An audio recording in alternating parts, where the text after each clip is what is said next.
Hey man, now I think this video at this point is going to be a demonstration of, at this point, my commitment to trying to be a lot more invested in Washington Wizards basketball this season. And let's just say this first summer league game for the Washington Wizards was, in my opinion, an absolute beauty to watch. So before we even start talking about our Washington Wizards, I'm going to first off give kudos to 𝙈𝙬𝙢𝙢𝙧𝙚. He went out there and, despite the fact that I would say he played like a Jack Star, which I don't personally think is a problem, especially considering it's summer league, who's really going to judge him about it.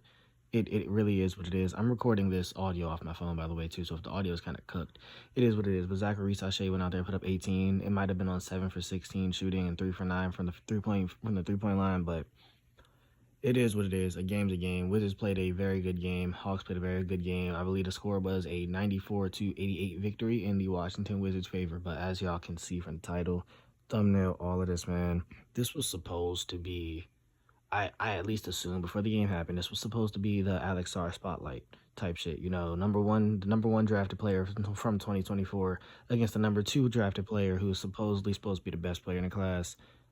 Alex Sarr comes out, boom, and extremely outperforms 𝙈𝙬𝙢𝙢𝙧, which realistically, I would say Alex Sarr probably did outperform him slightly, but it was no major edge that is probably going to be raising, oh yeah, Alex Sarr should have went before 𝙈𝙬𝙢𝙢𝙧 type of conversations. Let's be real, everything that we all talk about for the Summer League is going to just be vast overreactions, because Summer League overreactions at the end of the day do not matter. But Bub Carrington, Carlton Carrington, the number 14 pick that the Washington Wizards just drafted, looked absolutely amazing. That's the easiest way to say it. He looked absolutely amazing. You're telling me that the number 14 pick in the NBA draft and just stepped on a basketball court with the number 1 pick and the number 2 pick and outplayed both of them significantly. And if this one little sample size summer league game is to say anything, he was probably, if not the most impressive guard to touch any form of summer league ball just yet. And I mean rookie guard, to be more specific. It made no sense to me. So for starters, my man's was 50% from the field, 50% from the three-point line, and 90-something% from the free throw line, because he obviously missed one of his last 2 free throws in the garbage time of the game.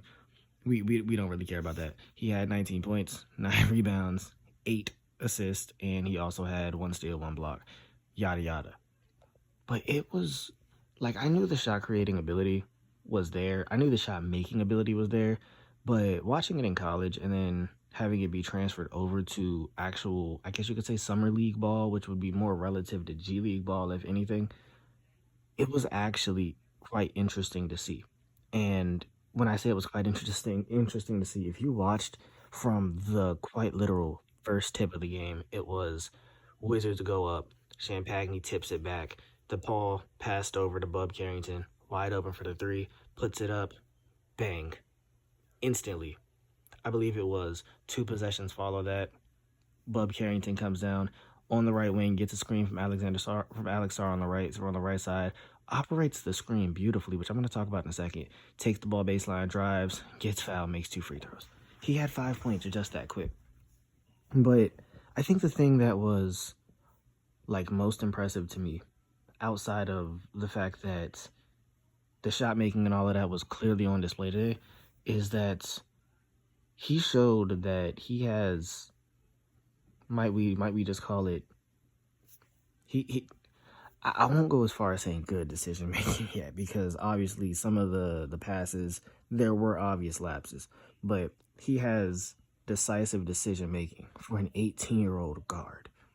That, like, I think you would probably find very little amount of 18-year-old guards that go out there and play in summer league and blatantly orchestrate an offense that seemingly made it look like Bub Carrington was the guy we all came to see and not Alex Sarr. And realistically, I love that, because the Wizards are going to at some point be in need of a true point guard. And if today's dang near triple-double 50, 50, 90 performance was anything, and I mean anything, to show any signs of a potential star in Bub Carrington. Emphasis on the potential, you know, it's all summer league overreactions. I'm here for it completely. Like, I tweeted about it. I literally said Bub Carrington looks like he is far too comfortable in the PNR, and he looked way too comfortable. Obviously, he had a few turnovers off of blatant I lost the word blatant miscommunications, because there was one pass where I don't think it wasn't Alex Sarr. It was one pass where it was in the first half. He was trying to pass it. I believe it might have been Eugene. I'm completely drawing a blank as to who he was throwing it to. He completely threw it over him. And then there was another pass in the second half. They were in the PNR at the top, and he thought that Alex Sarr was going to roll off and be ready for it, and he kind of just threw it to the Hawks player. So, I mean, obviously there's rookie lapses, but Bub Carrington was the best person to touch that basketball court in the game that was supposed to be all about the number 1 and the number 2 draft picks in today's draft class. What I want to talk about secondly, before I even get to Alex Sarr or anything else like that, because I really just want to talk about the good with the Wizards rather than even noting the bad until like the end of the video. So, Kyshawn George. Will Dawkins said it best in his interview during the game. Kyshawn George they view as a very, very, very, very project-driven player, because today he showed us a few things. One, if you weren't already a Kyshawn George fan, similar to how I wasn't beforehand, you wouldn't have known that the ball handle is blatantly there. I would say, at this point, after watching that game, the ball handle is there. However, the young mistakes seem to be far more prevalent with a Kyshawn George than they are with a Bub Carrington, quite clearly, because Kyshawn had a lot, and I mean a lot of dumb turnovers. The shot, I would say, like, outside of the first 2 threes that he kind of just jacked up, he was taking good shots, but similar to Alex Sarr, he was taking good shots, but he just wasn't finding the bottom of the net. And, you know, sometimes that happens. You know, it's a growing pain. You know, it's their first actual taste of any form of NBA basketball. So you can only really ask but so much from them guys. But at least Kyshawn George showed us at the very least the ball handles there. The playmaking ability, low-key there. I didn't call out his stats yet. He had 7 points, 5 rebounds, 5 assists. But the playmaking was low-key pretty nice with Kyshawn George. Like, I'm not even mad at it, realistically. And he quite clearly showed, if you watched it, he is a very good, and I mean a very good, point of attack defender, because a lot of the times when the ball made its way towards him when it came to defense, he was stopping the ball more than not when it came to half-court sets, might I add. He was stopping the ball more than not when it came to half-court sets. Outside of those, he had a lot of stupid fouls that were completely unnecessary. But, I mean, like I said, first game, he'll hopefully figure it out. But like Will Dawkins said, he's a project player. He'll probably be spending some time with the Go-Go this season. But that's another story for another day. Last but not least, Alex Sarr. Everybody told us that he did not have an offensive game at all. And I will say this game didn't prove that there is no offensive game. If anything, I think this game proved that the potential for his offensive game to develop a lot sooner than people are giving him the respect for is quite literally there.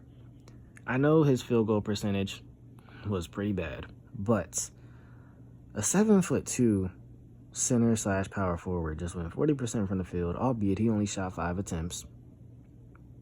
And the defensive aspect that we all expected from Alex Sarr was clearly on display. Like, when a man is out here getting 3 blocks in 40 seconds on 2 separate possessions, that's beautiful work. Or even when they quite literally tried to throw the lob past Alex Sarr and he literally met my guy in the air and rejected it just to proceed to get back on defense. I mean, not back on defense, but get back on offense.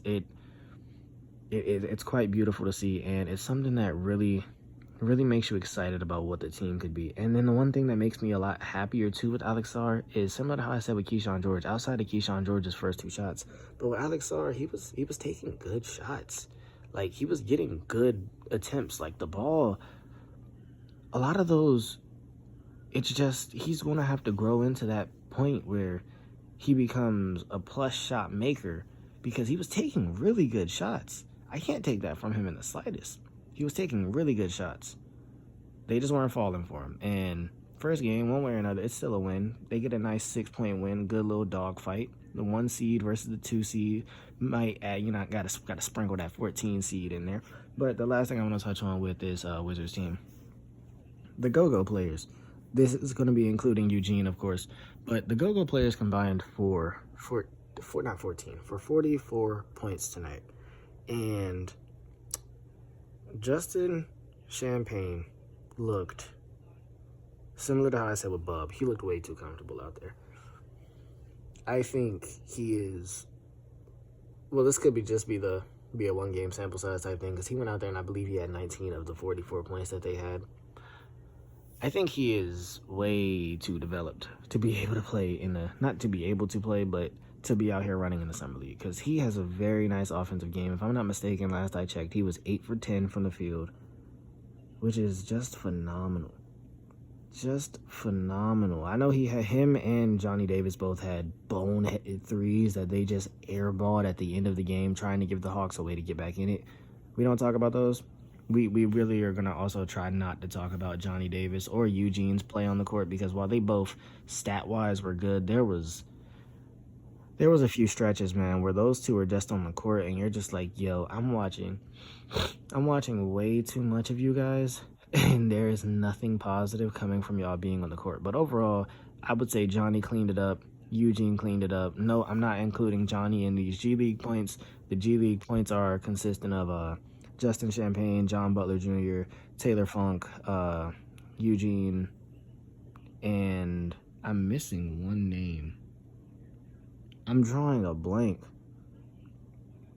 on the last guy, but y'all know who I'm talking about. Y'all know who I'm talking about. Last but not least, it's not really much of a point to point it out anymore, but I also tweeted this as well. I had one complaint with that Wizards team, is that first quarter was absolutely abysmal defensively. And that was something that the Wizards dealt with a lot last year, is defensively we would score with some teams, but then in those moments where we could not keep up the scoring pace with teams and we got absolutely annihilated from the standpoint that we can't play defense, then we were literally just taken out of games before we even had a chance to even show up on the basketball court. I'm happy this team decided that they were not going to just allow themselves to be taken out of a game, and they fought back in the second quarter following through that, and I think they were extremely good on the defensive end post that first quarter. But that first quarter defensively was pretty rough. Part of that was also that shots weren't falling too, but I mean, it is what it is. Like I said, with all of these young guys, it's their first time for NBA basketball, so hats off to 𝙈𝙘𝙢𝙢𝙢𝙚, played a wonderful game, #1 overall pick. He showed that it was quite deserved. Alex Sarr played a wonderful game, #2 overall pick, showed that it was quite deserved.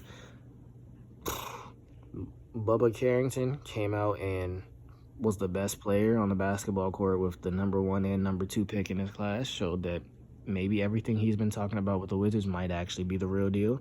And Kyshawn George showed us that all of the talk that he's been telling us so far, or not all the talk that he's been telling us, but what we expected in getting out of Kyshawn George, the potential's there. You don't know if the project's going to finish anytime soon, but at the very least, the potential's there, man.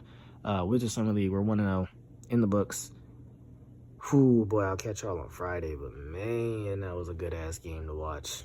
Let's go, Wiz.